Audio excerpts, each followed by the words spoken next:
Hello, and welcome to this Descartes education and training video.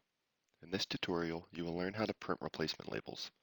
The replacement label can be applied to any unlabeled cartons that are received, allowing providers to scan the cartons through the system, avoiding the need to manually bill the unlabeled cartons.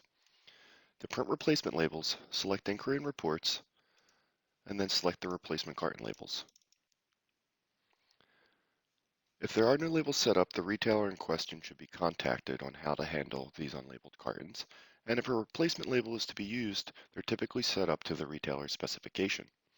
You can also refer to the video on the setup of replacement labels for further information. Select a client, barcode type, and a store number, then enter the number of labels to be printed.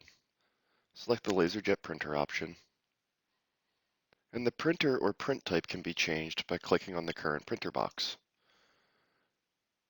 Windows Printer allows the user to select a printer other than the system default, or a PDF can be created. Pressing the magnifying glass allows the user to select where the file will be saved. Once ready, press Print to create the labels. If the barcodes do not display properly, please refer to the video on installing fonts to troubleshoot the issue. Thank you for taking the time to watch this Descartes education and training video.